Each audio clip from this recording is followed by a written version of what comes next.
Sex అయిన వెంటనే వీర్యం బయటకు వచ్చేస్తూ ఉంటే ఆపడం ఎలా?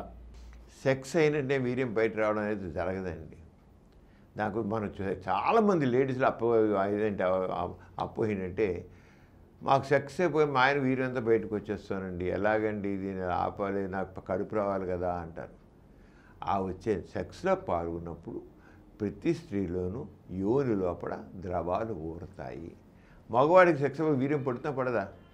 ప్రియమైన ప్రేక్షకులకు ఈ నెల 4-5 తేదీలలో నాస్తిక కేంద్రంలో నిర్వహిస్తోన్న 12వ ప్రపంచ నాస్తిక మహాసభల కార్యక్రమాల ప్రత్యక్ష ప్రసారాలని సమరం గోపరాజు ఎథీష్ సెంటర్ ఫేస్బుక్లో వీక్షించవచ్చు. వీర్యం పడుతుంది కదా, ఆ వీర్యం ఉత్పత్తి అవుతానికి మగవాడికి వీర్యం ఉత్పత్తి శుక్రకోశాల నుంచి ప్రోస్టేట్ నుంచి వీర్యం బయటకు వస్తాం కదా. ఆ రంగానే సెక్స్లో పాల్గొని స్త్రీ లోపల యోని మార్గం ఉంటుంది కదా, దాని లోపల కొన్ని సెల్స్ ఉంటాయి. ఆ గ్లాండ్స్ ఏం చేస్తాయంటే ద్రవాన్ని ఉత్పత్తి చేస్తాయి. సెక్స్ పరంగా బాగా ఎంత ప్రేరణ పొందితే అంత ద్రవాలు వస్తాయి. కొంతమందికి అండి పావు గ్లాసు నీళ్ళలాగా ఆ ద్రవాలు బయటకు వస్తాయి. పావు గ్లాసు నీళ్లు ఒక్కసారి ఉలికిపోతే ఎలా ఉంటాయో సెక్స్ అయిపోగానే వాళ్ళు ఒక్కసారి యోనిలో చాలా బయటకు నీళ్ళు అంతా కారిపోతాయి. ఏంటి, యోని లోపల ద్రవాలు అంతా ఊరుతాయి అన్నమాట. అలా అవి వీర్యానం, అవి ద్రవాలు, అవి ఎక్కడి వీరయ్యి యోని లోపల గ్రంథులు ఒక యాక్టివ్గా ఉండి సెక్స్ పరంగా ఎక్సైట్ అయినప్పుడు. అంతేండి సెక్స్ చేయని అవసరం లేదు. ఆడవాళ్ళు గమనించండి, మీకు ఎప్పుడైనా సెక్షువల్గా ఎక్సైట్మెంట్ వచ్చిన ఒక మాల్ టైంలో చూసుకోండి, మీరు యోని దగ్గర బాగా తడైపోతుంది, బాగా తడైపోతుంది, ఒక్కోసారి బాగా తడిసిపోతుంది లంగా.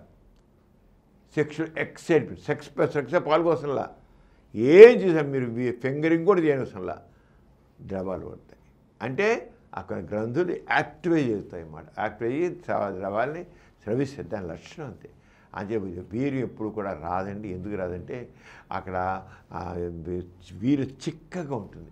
వీరు లోపల పడిపోయినప్పుడు యోని గోడల మధ్య అక్కడ యోని గోడ మధ్య ముడతలుగా ఉంటుంది. గోడ రూగు సిటీ అంటాం. ఆ ముడతల మధ్య వీరు వెళ్ళిపోయి జిడ్డుగా ఉంటుంది, బంకగా ఉంటుంది, కనుక అంటుపోతుంది. అది కరగడానికి కనీసం 20 నిమిషాలు తీసుకుంటుందండి. 15-20 నిమిషాలు తీసుకుంటే ఆ 15 నిమిషాలు అయ్యాక అప్పుడు పలచబడుతుంది. అప్పుడు వీరి కణాలు దాంట్లో పెడతాయి. అది వీర్యం బయట రావడం ఉండదు. మహా అయితే కొద్దిగా వస్తుంది, కానీ కడుపు రావాల్సిన వీరి కణాలు మాత్రం లోపల నుండి తీరుతాయి. అంచేది ఎవ్వరూ దానికి ఆలోచన పని లేదు. వీరి ద్రవం బయటకు వచ్చినట్టు కేవలం ఆ మగవాళ్ళ వీర్యం బయటకు వచ్చినట్లుగా ఆడవాళ్ళలో యోనిలే నీళ్లు బయటకు వస్తాయి. ఈ కార్యక్రమం మీకు ఎంతో నచ్చింది కదా. ఇటువంటి మరిన్ని వీడియోల కోసం అనతి కాలంలోనే 20 కోట్లకు పైగా వ్యూస్ సాధించిన సమరం ఛానల్ సమర్పించు సమరం మీకోసం ఛానల్కు సబ్స్క్రైబ్ చేయండి, లైక్ చేయండి, మీ ఫ్రెండ్స్కి షేర్ చేయండి. అలాగే ప్రక్కనున్న గంట సింబల్ని ప్రెస్ చేయడం మర్చిపోకండి.